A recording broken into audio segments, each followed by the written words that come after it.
آج ہم ایک کافی غیر معمولی موضوع پر بات کر رہے ہیں، جنات جی اور انسانوں پر ان کے کیا اثرات ہو سکتے ہیں۔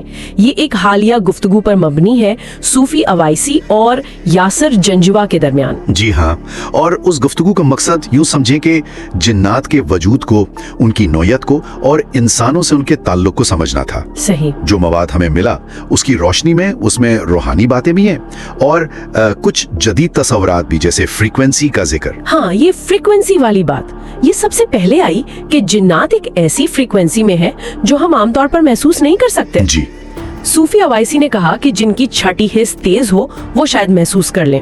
تو یہ کیا ہے؟ پرانی بات کو نیا لفظ دیا ہے۔ لگتا تو یہی ہے۔ فریکوینسی شاید آج کل سمجھانا آسان بناتا ہے۔ بنیادی خیال وہی ہے کہ وہ ہیں، یہی ہیں، پر نظر نہیں آتے۔ اچھا، اور پھر یہ بات بھی اہم تھی کہ ان سے رابطہ کیسے کیا جاتا ہے۔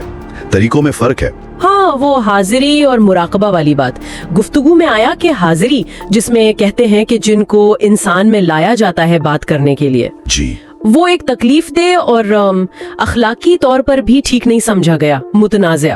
بالکل، تفصیل تو زیادہ نہیں تھی، لیکن اشارہ یہی تھا کہ اس میں وہ زبردستی کا پہلو ہے، نقصان کا اندیشہ ہے۔ صحیح۔ اس کے مقابلے میں مراقبہ جیسے طریقے جو پرامن ہیں، ان کو بہتر کہا گیا۔ ان کا مقصد تو روحانی ترقی ہے، کسی کو قابو کرنا نہیں۔ جی بالکل، مثبت توانائی سے جڑنا۔ اچھا، اور یہ توانائی والی بات بھی بڑی دلچسپ ہے کہ جنات انسانی توانائی سے متاثر ہوتے ہیں۔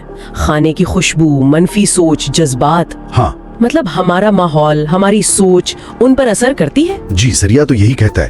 اسی لیے شاید وہ کچھ جگہوں پر زیادہ ہوتے ہیں جہاں صفائی نہ ہو، بے ترتیبی ہو، یا جہاں منفی جذبات زیادہ ہوں۔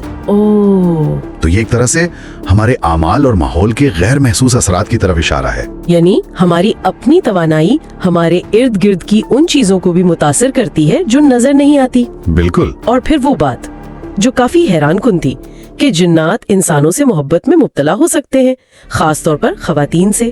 جی، اس کا بھی ذکر تھا۔ اور یہ کہ یہ تعلق اکثر مسائل پیدا کرتا ہے، ملکیت پسندی، ذہنی دباؤ۔ اسے روحانی نظر سے دیکھنا چاہیے۔ یقیناً یہ کوئی رومانوی معاملہ نہیں ہے، اور یہیں سے وہ اگلا نقطہ جڑتا ہے۔ کون سا؟ کہ روحانی مسائل اور نفسیاتی بیماریوں میں فرق کرنا کتنا ضروری ہے۔ ہاں، یہ تو بہت اہم ہے۔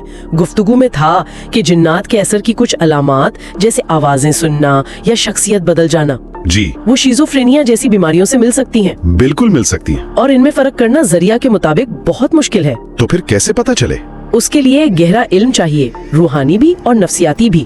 جلد بازی ٹھیک نہیں، ماہر سے رجوع کرنا ضروری ہے، صحیح، چاہے وہ روحانی ماہر ہو یا ڈاکٹر۔ جی، لیکن ان سب باتوں کے باوجود جو مرکزی پیغام تھا وہ ڈرانے والا نہیں تھا۔ نہیں، بالکل نہیں۔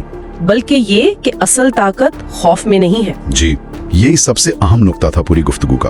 بچاؤ کا راستہ ڈرنا نہیں، خود کو مضبوط بنانا ہے، ذہنی طور پر، روحانی طور پر۔ ہاں، عبادات جیسے نماز، دعا، مثبت سوچ، اور وہ اورا انرجی کی بات بھی تھی۔ اچھا، وہ کیا ہے؟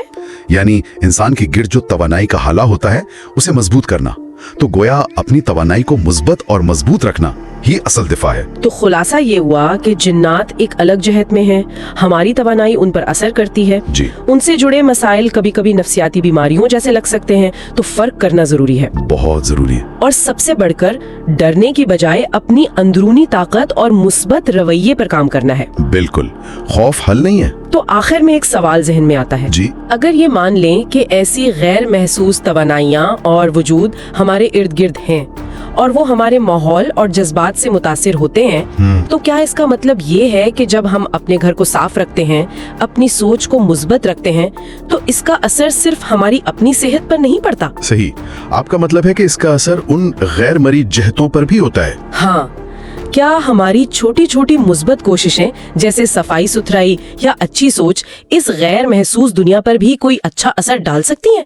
یہ سوچنے کی بات ہے۔ یہ واقعی ایک گہرا سوال ہے، غور طلب ہے۔